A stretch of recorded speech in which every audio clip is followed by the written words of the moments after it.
আলাইকুম। সমাধান করছি যশোর বোর্ড 2019 সালের কোশ্চেনটা। কাজ ক্ষমতা ও শক্তি থেকে যশোর বোর্ড 2019 সালে যে কোশ্চেনটা আসছে সেটা আমরা সমাধান করব। যশোর বোর্ড 2019 সালে যে কোশ্চেনটা আসছে কর্মদক্ষতার উপর ভিত্তি করে কোশ্চেনটা আসছে। একটা উদ্দীপক, তিনটা মোটর দেয়া আছে। তিনটা মোটর তিনটা মোটরের তিনটা মোটরের আলাদা আলাদা কর্মদক্ষতা দেয়া আছে। একটা 35%, 40% এবং 45%। তাদের প্রত্যেকটির ক্ষমতা অর্থাৎ ইনপুট দেয়া আছে 0.5 কিলোওয়াট। প্রথম মোটর দ্বারা ভূপৃষ্ঠ হতে 20 মিটার উচ্চতায় পানি উঠাতে বা ট্যাঙ্কটি পূর্ণ করতে 5 মিনিট সময় লাগে। এটা আমাদের উদ্দীপক ছিল। প্রথম কোশ্চেন, ট্যাঙ্কটি পূর্ণ অবস্থায় পানির অর্জিত বিভব শক্তি, অর্থাৎ আমরা এখানে ইপি এর মানটা বের করব। তো প্রথম মোটর দ্বারা যেহেতু ট্যাঙ্কটি পূর্ণ করতে 5 মিনিট সময় লাগে, তাহলে আমরা প্রথম মোটরের এর কর্মদক্ষতা ধরে অঙ্কটা করতে পারি।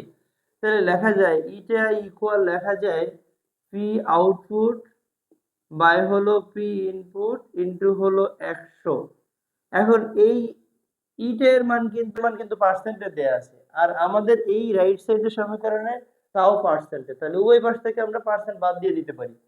তো এখান থেকে আমরা জানি না কিন্তু পি আউটপুটটা, তাহলে পি আউটপুট যদি আমরা বের করে দেই, তাহলে আরো একটা কাজ করতে পারি। আমরা এখানে 100 আছে, যদি আমরা এইখানে এই দিকে নিয়ে আসি, বাম দিকে নিয়ে আসি, গুণ আছে ভাগ হয়ে যাবে। তাহলে 35 কে 100 দিয়ে ভাগ করলে কিন্তু শুধু শুধু 0.35 হবে। তাহলে এই সূত্রটাকে কিন্তু আমরা এভাবে লিখতে পারি, ইটা ইকুয়াল শুধুই পি আউটপুট বাই হলো পি ইনপুট। তার মানে আমরা এইখান থেকে ইটা এর মানটা 35/100, মানে এটাকে আমরা 0.35 লিখলে এটাকে আমরা এই ছোট করে লিখতে পারি। তো যাই হোক, আমরা এখান থেকে এই আউটপুটটা যদি বের করে নিই, আউটপুট বের করে নিলে হবে ইটা ইনটু পি ইনপুট। তো এই আউটপুট ভেঙে আমরা এখান থেকে ক্ষমতা সূত্র জানি mgh বাই টি। তার মানে এটাকে যদি লিখি mgh বাই হলো টি, তাহলে এইটা ইনটু হলো পি ইনপুট।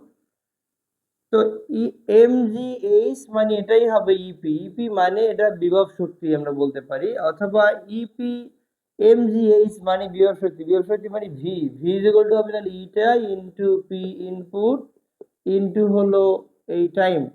তাহলে ইটার মান হলো 0.35, ইনপুটের মান হলো 500। কিরকম, অর্থাৎ এই ইনপুট এর মান 0.5 কে যদি আমরা 1000 দ্বারা গুণ করব, অর্থাৎ এটা তো 0.5 কিলোওয়াট, কিলোওয়াট থেকে ওয়াটে নিলে 1000 দ্বারা আমরা গুণ করি, তার মানে এটা হবে 500 ওয়াট। দেন টাইমের মান দেয়া আছে বা সময় দেয়া আছে 5 মিনিট, তাহলে আমরা 5 ইনটু 5 ইনটু 60, তার মানে 300 সেকেন্ড হবে। করে নিলাম আমরা 300 সেকেন্ড। প্রথম মোটরের অর্জিত বিভব শক্তি বের করতে পারবো।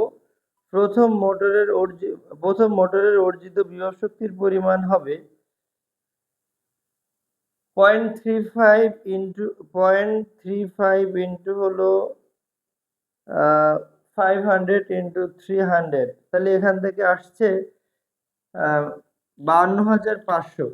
525,525,00, অর্থাৎ প্রথম মোটর দ্বারা অর্জিত বা ট্যাঙ্কটি পূর্ণ অবস্থায় পানির অর্জিত বিভব শক্তি, পানিটি যখন মানে ট্যাঙ্কটি যখন পূর্ণ করবে, পানি দ্বারা পূর্ণ থাকবে, তখন তার বিভব শক্তি কত হবে, অর্থাৎ 52,500 জুল হবে। এবারে আমরা একটু ঘ নাম্বার কোশ্চেনটা দেখি, অর্থাৎ তিনটি মোটর দ্বারা পৃথকভাবে ট্যাঙ্কটি পূর্ণ করলে কাজের কোনো পরিবর্তন হবে কিনা। এখন তিনটে মোটর দ্বারাই কিন্তু এই আমরা যে কোনো একটা বাড়ির ছাদের ট্যাঙ্ক দেয়, একটি ট্যাঙ্ক আছে, এই ট্যাঙ্কে সাপোজ ধরে নিলাম যে 200 লিটার পানি ধরে, যদি ট্যাঙ্কটিতে 200 লিটার পানি ধরে, তবে সেটা কেজিতে নিলে 200 লিটারই হবে। যাই হোক, আমরা ওই ছাদে যদি একটা ট্যাঙ্ক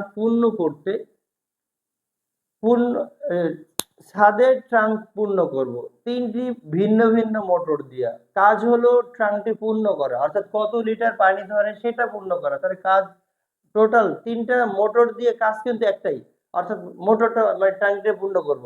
তার মানে এখানে কাজের তো কোনো পরিবর্তন হবে না, তাহলে পরিবর্তনটা আসবে কোথায়? মূলত পরিবর্তনটা আসবে সময়ের, অর্থাৎ যদি কর্মদক্ষতা বেশি হয় সময় কম লাগবে, যদি কর্মদক্ষতা কম হয় তাহলে সময় বেশি লাগবে। এইভাবে আমরা দেখব। তাহলে তিনটি মোটর দ্বারা পৃথকভাবে ট্রাঙ্কটি পূর্ণ করলে কাজের পরিবর্তন হবে না, কিন্তু সময়ের পরিবর্তন হবে। সময় কত কি হবে সেটা আমরা বের করব। প্রথম মোটর দ্বারা পূর্ণ করতে সময় লাগে 5 মিনিট, সেটা অলরেডি দেয়া আছে। তাহলে আমরা দ্বিতীয় এবং তৃতীয় মোটর দ্বারা পূর্ণ করতে কত সময় লাগবে আমরা সেটা বের করে নেব। তো এখানে আমরা একটু লিখে নিতে পারি যে প্রথম মোটর দ্বারা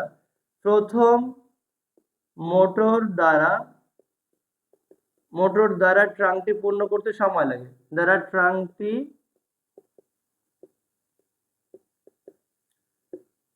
পূর্ণ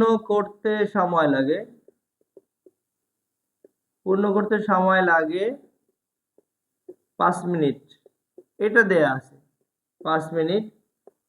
এখন আমরা এই দ্বিতীয় মোটর দ্বারা ট্রাঙ্কটি পূর্ণ করতে কত সময় লাগবে আমরা সেটা বের করতে পারি। তাহলে দেখা যাক, এটাকে যদি আমরা ইটা 2 বলি, ইটা 2 ইজ ইকুয়াল টু হবে পি আউটপুট, এটাকে আমরা 2 বলি, বাই হলো ইনপুট।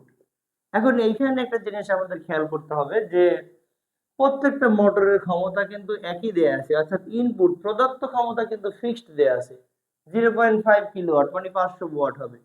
এখান থেকে তাহলে আমরা এই পি আউটপুট, এই দ্বিতীয় মোটরের যে কার্যকর ক্ষমতা, সেখান থেকে আমরা জাস্ট সময়টা বের করতে পারবো। এটাকে আমরা যদি ভাঙি তাহলে পাবো mgh বাই হলো টি এর মানটা পাবো। টি এর মানটা হলো তাহলে আমরা পাবো, তাহলে এটা হলো ইটা 2 ইন্টু পি ইনপুট।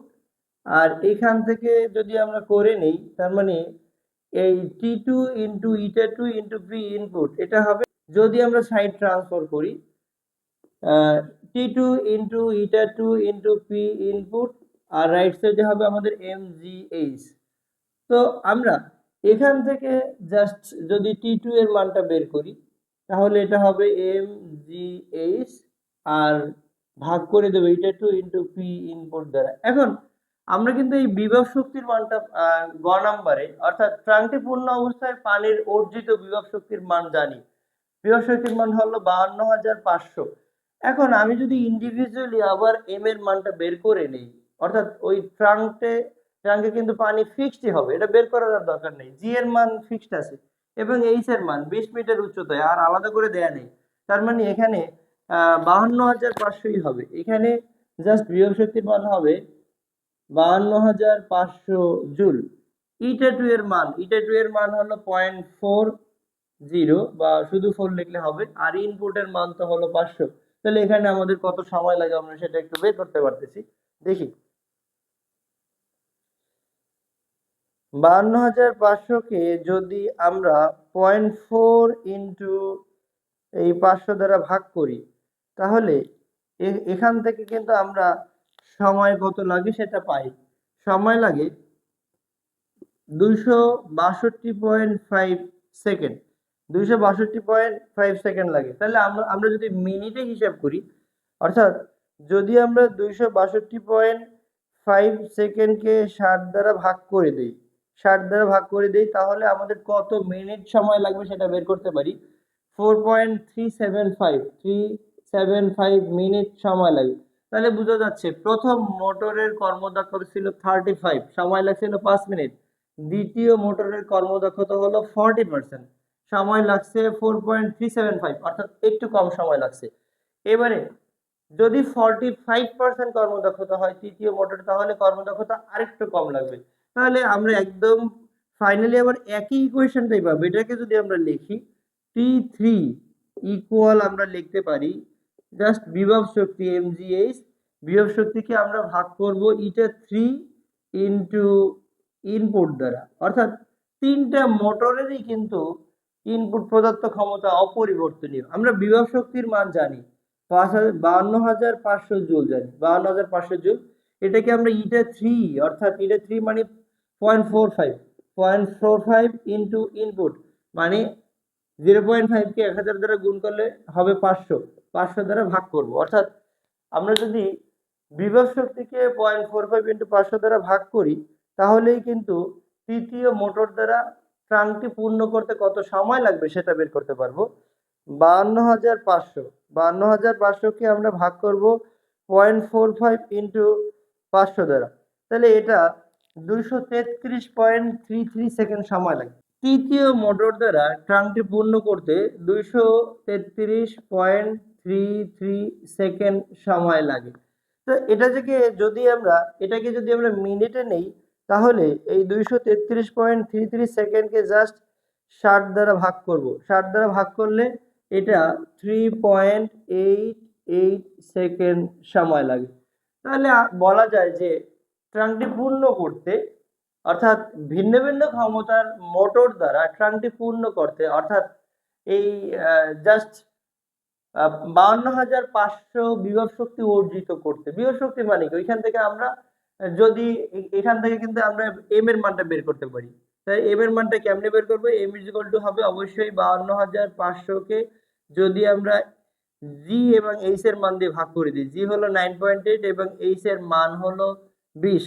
তো এখান থেকে আমরা জাস্ট 52,500কে যদি আমরা জি এর মান 9.8 ইন্টু 20 দ্বারা ভাগ করে দেই, তাহলে এখান থেকে আমরা পাচ্ছি 267.87 কেজি।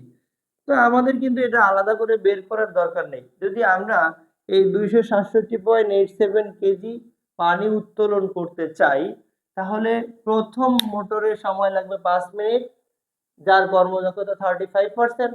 দ্বিতীয় মোটরের সময় লাগে 4.375 মানে 40%, কর্মদক্ষতা একটু বাড়লো, সময় একটু কমলো। এবারে তৃতীয় মোটর দ্বারা সময় লাগে 3.88 সেকেন্ড, যার কর্মদক্ষতা হলো 45%। তাহলে দেখা যাচ্ছে যে যদি কর্মদক্ষতা বৃদ্ধি পায়, সময়টা আসলে হ্রাস পায়। তো ফাইনালি আমরা এই সিদ্ধান্তে উপনীত হতে পারি যে ট্রাঙ্কটি পূর্ণ করতে কাজের কোনো পরিবর্তন হবে না, কিন্তু সময়ের পরিবর্তন হবে।